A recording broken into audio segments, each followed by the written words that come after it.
2022 is going to be one of those years where the revenue prospects of the government assumes outsized proportions. It's going to be so important that I wanted to dedicate my time to talk a little bit about it.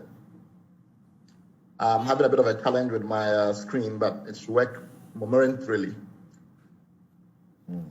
One of the most objective ways of trying to understand the pressure that is on government revenues is to look at government borrowing.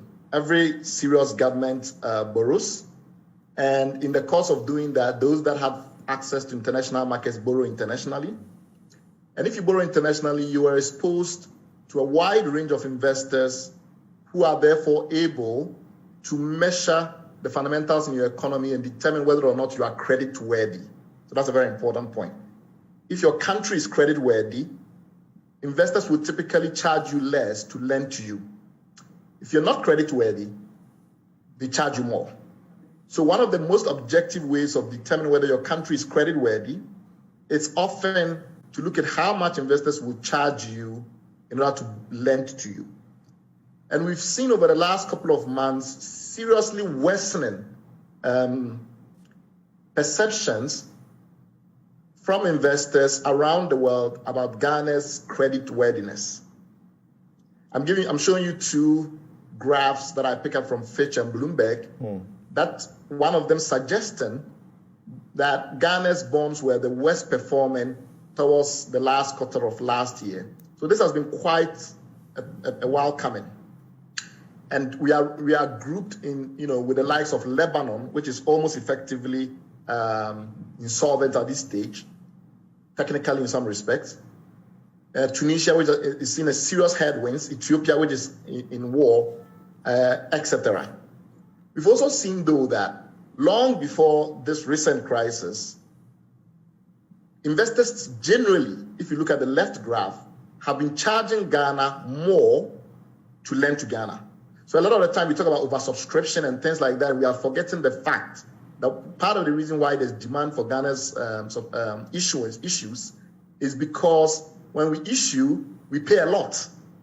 But that is also a sign that your economy is not considered sufficiently creditworthy. So this is not something that is a COVID phenomenon. This is something we've been dealing with for quite a while. And you can see from the graph that all the way from February 2020, we were already paying up to 1.5% more than our African compatriots. And then today, we're still paying more than 1% more than African compatriots. So for the average African borrower, our creditworthiness has been lower. That's a very important point. Now, the question is why? A lot of that can be seen when you look at the average debt of a country compared to the average size of the economy. So on the left, which is a chart I pick up from the Economist Intelligence Unit, you can see that the average African country owes about 40%, owes money equivalent to about 40% of the total size of its economy. That's about less than half. Ghana owes about 83%. So essentially, our debt to GDP ratio is about 83% today. And that is way above the African average, considerably above the African average. We are also, as has already been mentioned, spending maybe 45% of all the money that we make in the country on servicing our debt, and a good chunk of the rest on paying government workers, who may constitute maybe 10% or so of the total workforce.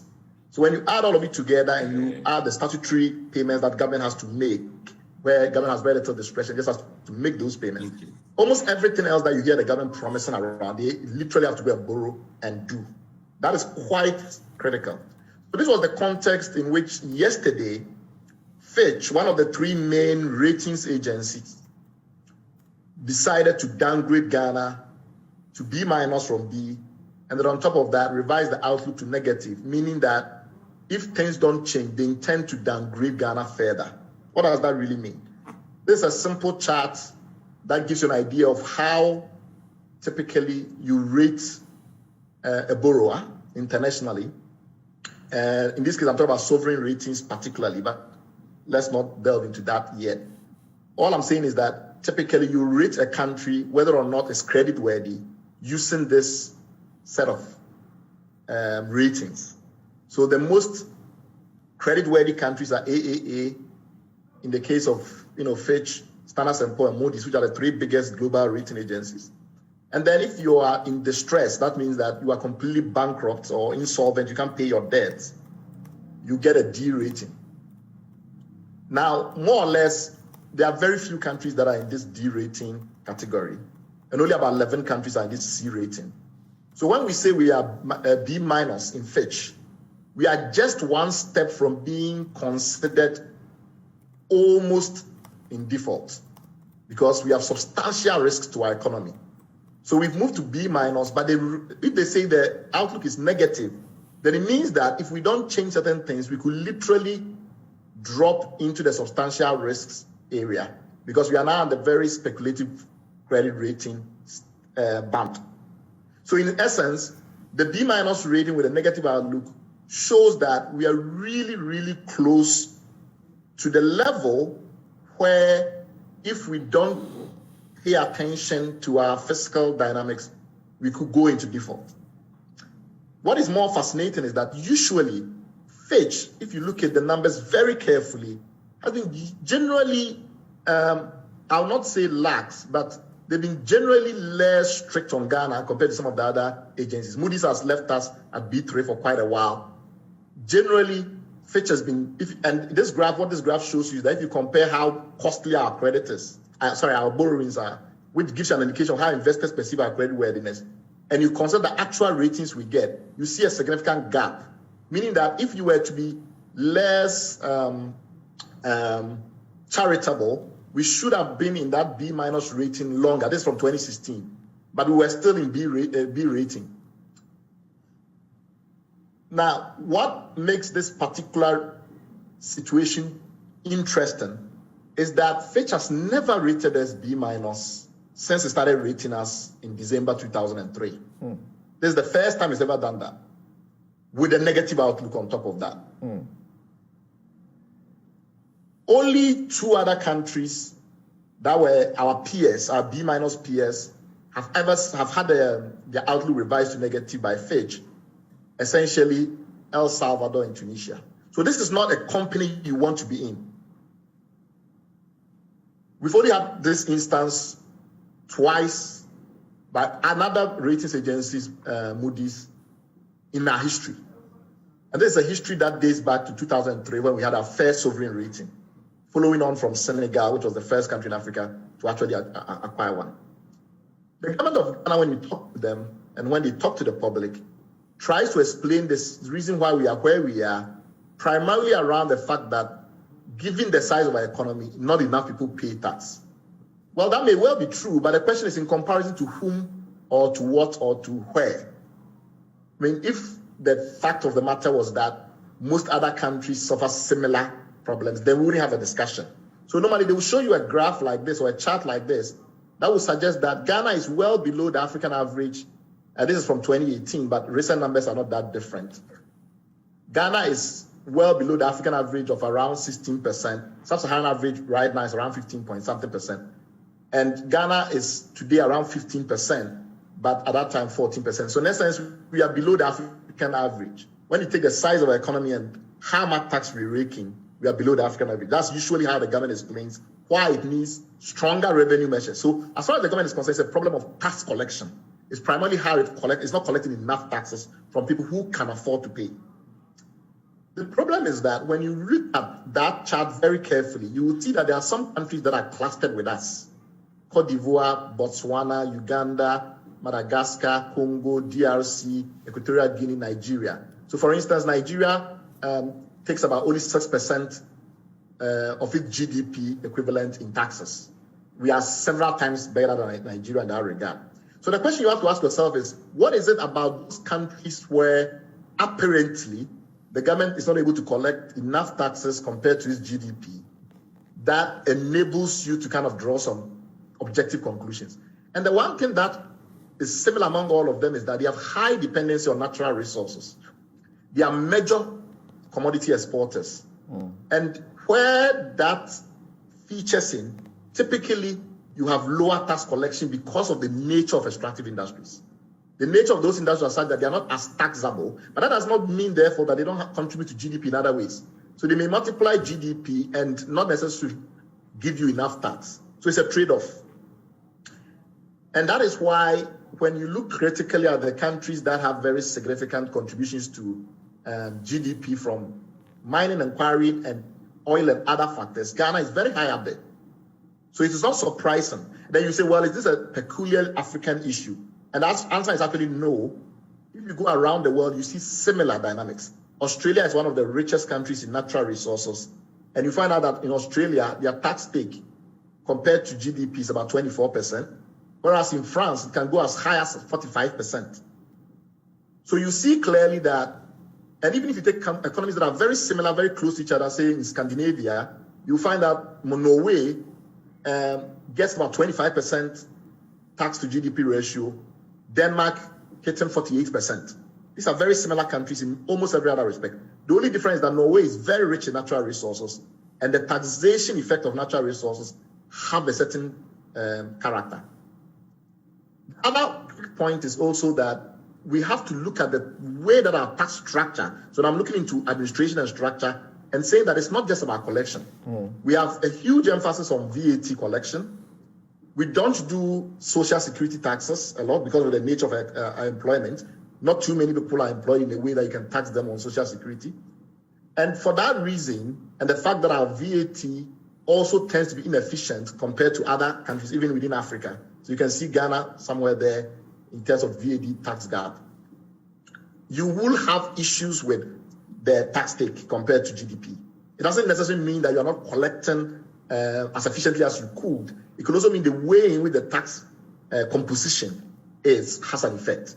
In short, if you don't diagnose the problem correctly, and here I'm arguing that we are not necessarily bad compared to our African peers from a collection point of view, it's just the nature of the economy and the structure of the tax administration system.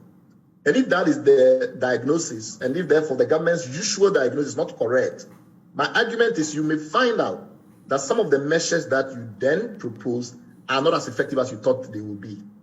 Now we look at the famous Momo tax, which is government's decision to bank a lot of political capital on yield levy, which sentiment surveys show is highly unpopular. There are a lot of MPs in marginal seats that are going to take a hit because in places like Accra and the rest, where those seats are not safe seats, you introduce a tax that will worsen people's cost of living situations. It will affect you electorally. Like, why is the government banking so much on this? Is because it thinks that this is all a matter of collection, and all it has to do is find ways to collect more. And in so doing, this is a great tax.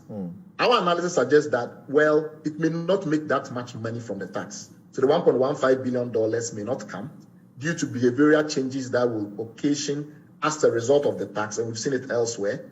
The second point we're also making is that if the tax is not well designed, it may lead to a deformalization of the digital sector. What that means is that people's behavior patterns will be to evade the tax, and in so doing, rather than more of those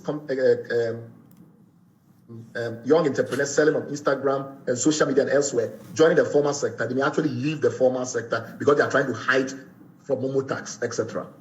And lastly, if you want to do proper design of that tax, you need sound consultations around issues such as what should be the rate, who should be actually exempted, what should be the cap, etc. All of those things need real modeling, and nobody has shown us any modeling. Nobody has shown us that if we use this and that, here will be the output. All we've been told is just simply accept it. And we are saying that combination emerges from a general tendency to diagnose the problem wrongly and then to prescribe the wrong solution. We know also from case studies elsewhere, it's about 7 countries that have experimented with this Momo tax or digital taxation approach. And if you take Uganda, and actually Kenya has been doing this since 2013. So this is not something new or novel or innovative. We know it quite well. Uganda has been doing this for almost 3.5 years. And what has it told us? What it told us is that it does not bring a lot of money. So if we adjust for Uganda's smaller volumes, they do about 22 billion. We do about 100 billion in Momo. they have a smaller rate, 0.5%, and that was because there were protests in Kampala that forced the government to retreat. So we were thinking of 1.75%. If you adjust for those differences, you find out that Uganda did maybe $27 million last year. If we use the same factors and you extrapolate for Ghana, we may make maybe about $350 million from that tax. But as I've explained, there are trade-offs there that also tells you that the efficiency of that tax is not very high. MTN gets about 90% of all the Momo in the country, and last year it made about $216 million from the tax, from fees. Okay. So that all of those things tell you that they may not get a lot. And then if that leads to behavioral changes that formalizes the sector, it interferes with a major project that the Ghana Revenue Authority is currently undergoing, which is an attempt to tax the digital economy as a whole. And that is taxing value in the economy. So if you sell your watch on Instagram, how do we tax you? That's a much bigger problem if a lot more people are going to move into using the digital sector. Otherwise, the digital tools merely become additional instruments to deformalize the economy. Okay. To end it all, let me just simply say that what I've been trying to say is the government has been misdiagnosing the problem of revenue. Part of the reason being misdiagnosing is that too many people in the room think alike. So they have an echo chamber, too many partisan people that are completely beholden to the political party. They cannot have the same degree of robust debate you need to bring fresh ideas in the room. And the government has to open up, given the particular parliament we have, into a bipartisan, rigorous debate approach to making policy. So what that means is that you don't go into the room with a fait accompli. We are going to impose e-levy. End of story. You go into the room saying, we have a problem with revenue. How do we solve it? And more ideas then come in. Okay. Some of the opposition MPs also bring ideas. And then through that effort, you get the best ideas possible.